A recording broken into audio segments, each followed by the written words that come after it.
Welcome to the Healing Gardens channel. What if the secrets to modern wellness were buried in ancient Rome? Imagine a garden where every plant tells a story of health and healing, not from a textbook, but from 2,000 years ago. Today, we're uncovering the forgotten botanical wisdom of Roman apothecaries and discovering how their timeless practices can transform your well-being. We're not just growing a garden, we're resurrecting potent botanical knowledge that has stood the test of millennia.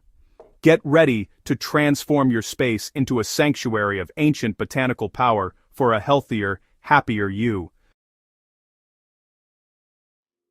Forget fleeting wellness trends that promise everything and deliver little. The Romans understood something profound about health that we're only now rediscovering. Nature provides everything we need for vitality and balance. A Roman apothecary garden wasn't merely decorative, it was a living pharmacy where physicians, healers, and everyday citizens cultivated medicinal plants for treating ailments ranging from digestive troubles to anxiety and skin conditions. These gardens represented a sophisticated understanding of botanical medicine that rivaled many modern approaches.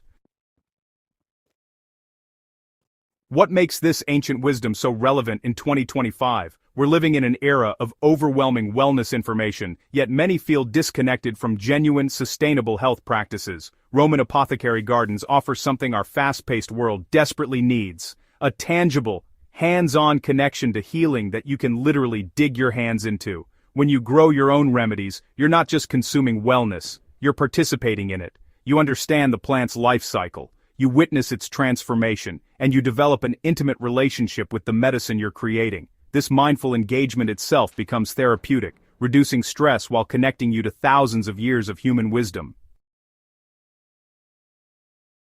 Don't panic if you don't have sprawling acres or a Mediterranean villa.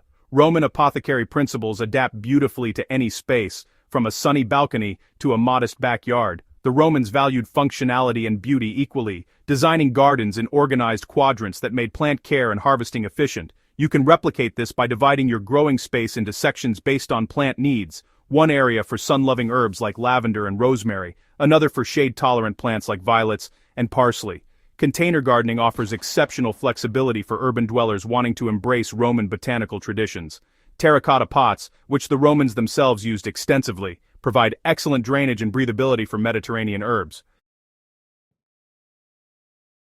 Choose containers at least 12 inches deep for most herbs, ensuring adequate root development. If space is truly limited, consider vertical gardening solutions. Wall-mounted planters or tiered shelving can, really transform even a small balcony into a productive apothecary garden. The key is maximizing sunlight exposure while keeping your most frequently used herbs within easy reach. Location matters tremendously. Most Roman medicinal herbs originated in Mediterranean climates, thriving in full sun with at least 6 to 8 hours of direct sunlight daily. So, observe your space throughout the day, noting where sunlight lingers longest. Well-draining soil is non-negotiable. Waterlogged roots quickly lead to fungal diseases and plant death. Amend heavy clay soils with sand and compost, or create raised beds filled with a mixture of quality potting soil, compost, and perlite. The Romans understood that healthy soil produces potent medicine. So, honestly, invest time in building a thriving foundation before planting a single seed. Beyond the familiar rosemary and lavender, Roman apothecaries relied on botanical powerhouses that, honestly, deserve modern recognition. Let's explore 5 essential plants that formed the backbone of Roman wellness practices, each offering remarkable benefits you can harness today. Sage, or Salvia officinalis, was so revered that its Latin name translates to save or to heal. Romans used sage for everything from sore throats to improving memory and cognitive function.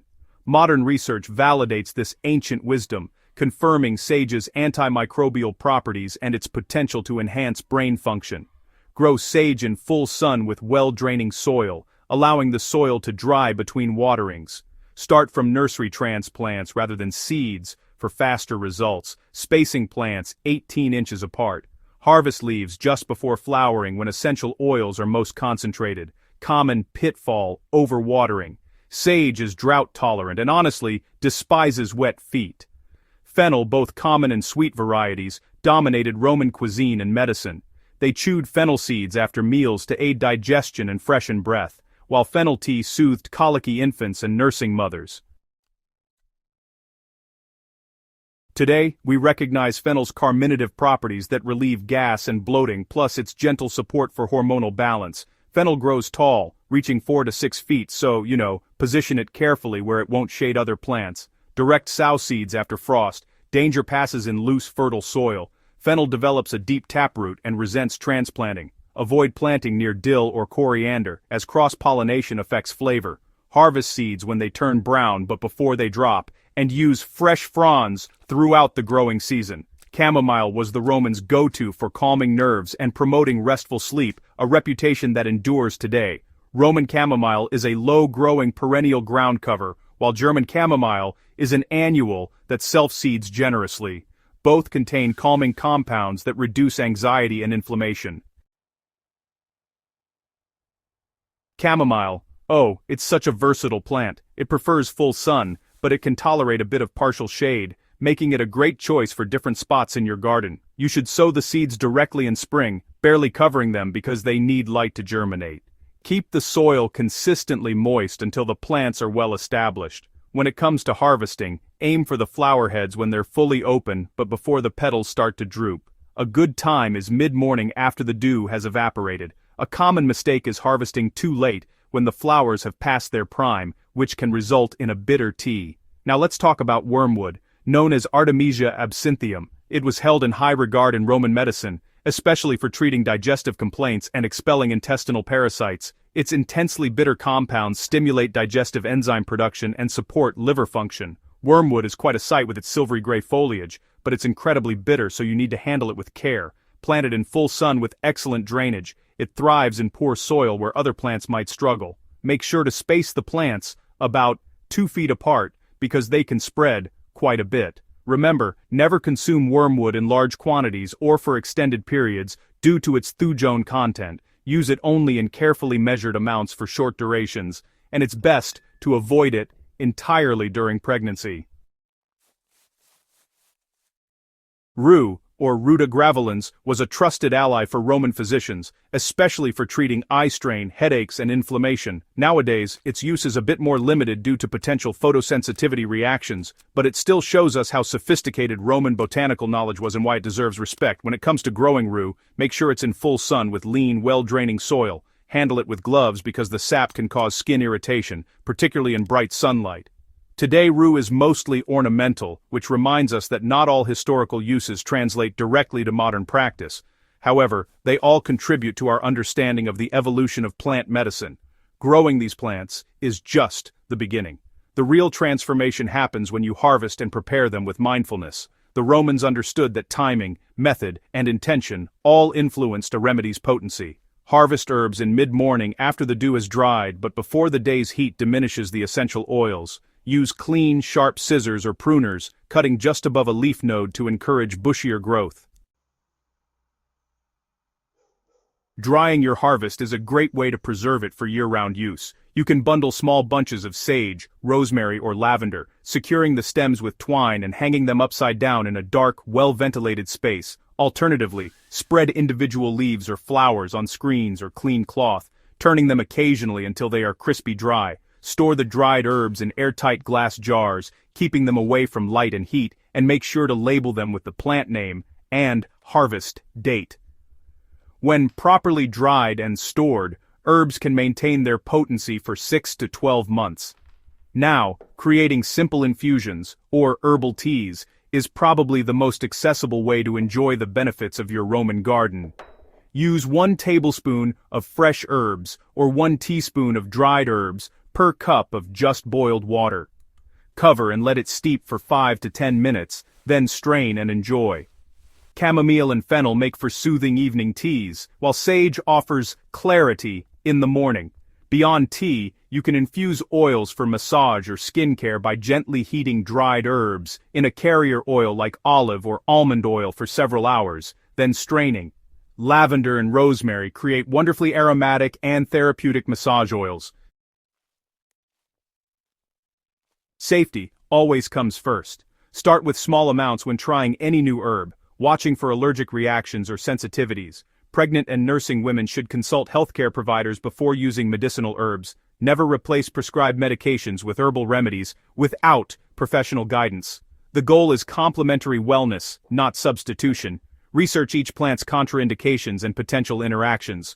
What the Romans used freely, we must approach with informed caution, respecting both the plant's power and individual health circumstances. Your Roman apothecary garden offers more than physical remedies. It provides a gateway to mindful living. Tending these ancient plants connects you to countless generations who found healing in the same leaves and flowers you're now nurturing. This continuity grounds us, offering perspective in our modern chaos. The simple act of watering, pruning, and observing your plants becomes meditation, reducing stress while building valuable botanical knowledge. Common challenges will arise. Powdery mildew often affects sage and rosemary in humid conditions. Improve air circulation and avoid overhead watering. Aphids love fennel and chamomile. Spray them off with water or introduce beneficial insects like ladybugs. If plants look leggy and pale, they likely need more sunlight. Yellowing leaves often indicate overwatering or poor drainage. Keep a garden journal, noting what works and what doesn't. This record becomes invaluable for troubleshooting and planning future seasons. Expand your knowledge through reputable herbal medicine resources. Books like the Complete Herbal Handbook for Farm and Stable connect historical and modern uses, while organizations like the American Herbalists Guild offer educational opportunities. Connect with local herb societies or online communities where experienced gardeners share wisdom generously.